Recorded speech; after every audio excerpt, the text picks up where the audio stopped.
তুই একদম আজব ক্যারেক্টার। মানুষ A+ পাইলে সেলিব্রেট করে, কাটিয়ার পার্টি দেয়, ফেল করে কে সেলিব্রেশন করে? আমি পার্টি দিই, এবং এই ফেল আমার জন্য আশীর্বাদ। আমি যদি কোনো মতে পাশ করে যাই আর ধরে আমার বিয়েটা দিয়ে দিবে, তাই আমি যতবার ফেল করবো তার থেকে বেঁচে যেতে পারবো। আমি করতে চাই না। এবার দেখো আমার মেয়ে ঠিকই পাশ করবে। না আমার মন জানি কেমন করছে। ধরো একটা কাজ করে আমি বাবা ফোন দিচ্ছে। বাবা, আমি পরীক্ষায় ফেল করছি। এবারও ফেল করেছিস? হ্যাঁ বাবা, ভালো পরীক্ষার পরও ভাগ্যটাই খারাপ। আচ্ছা আচ্ছা ঠিক আছে না, তুই বাসায় আমি দেখছি। ঠিক আছে বাবা। আসসালামু আলাইকুম আঙ্কেল। আজকে তো ঈশিতার রেজাল্ট বের হয়েছে, এবারও পাশ করবেই করবে। আমি যে যত্ন সহকারে পড়িয়েছি, মিষ্টি মুখ করুন। মিষ্টি তুমি খাও। ঈশিতা ফেল করেছে। এইবারও ফেল? 3বার ফেল। ফেল করার কথাই না, প্রশ্ন অনেক সহজ হয়েছে আঙ্কেল।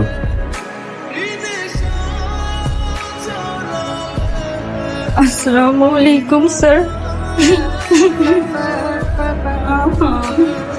ভালো ছিল এবার আমি পাস করব, তো এইবার আমি ফেল করছি।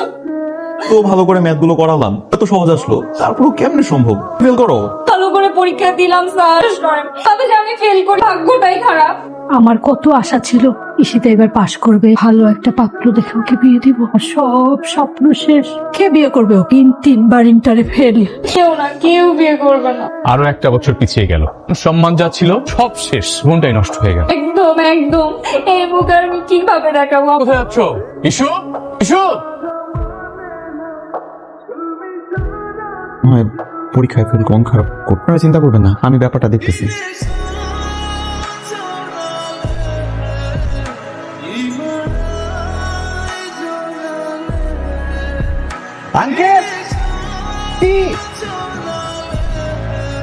দেখুন আন্টি, রুমে এসে মন খুলে ডান্স করতেছে। তুই নাচতেছিলি? না মা। ডান্স করতেছে?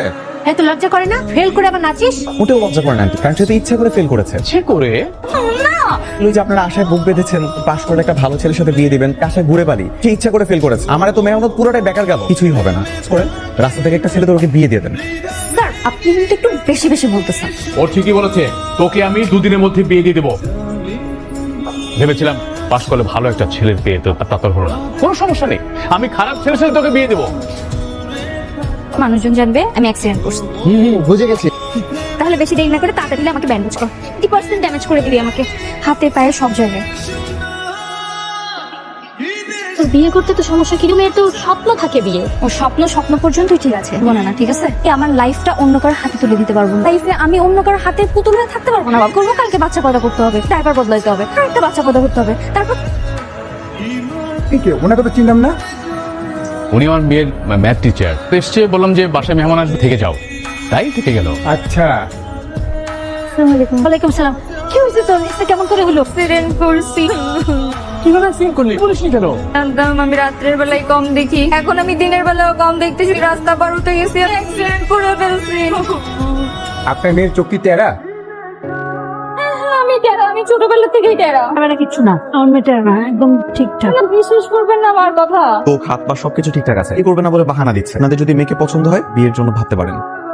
হ্যাঁ, আপনার সাথে বিয়ে হবে আমার, আপনি এত কথা বলতেছেন কেন? তোরা বাদ দেন, সিন করেছে, বিয়ে হওয়ার কোনো সম্ভাবনা নাই। মামনি তুমি রুমে যা রেস্ট নাও। গেলেই তো আপনি বুঝতে পারছেন, শুধু আমার বাবা মাই বুঝে না। যাই, আমি রেস্ট নেই। আঙ্কেল দেখেন কিছু ওপা দিয়ে হাঁটতেছে। কই? এই যে দেখো, আমার পা ভেঙে গেছে। সত্যি কি বলে এগুলো? আমাকে আমি আগে থেকে চিনি। এই বিয়ে না করার একটা বাহানা আর কি। তাহলে আর দেরি করে লাভ কি? আমি খালি বিয়ের ব্যবস্থা করে ফেলি, কি বল? আলহামদুলিল্লাহ। আমি বিয়ে করবো না। দে আয়। চল যাবো না, আমি বিয়ে করবো না। বাবা আমারে বোঝাই, বলেন না আমি বিয়ে করবো না। আপনি তুমি ইচ্ছা করে পরীক্ষায় ফেল করেছো, আর এটাই তোমার শাস্তি। এই তোরা বোঝা না, তোরা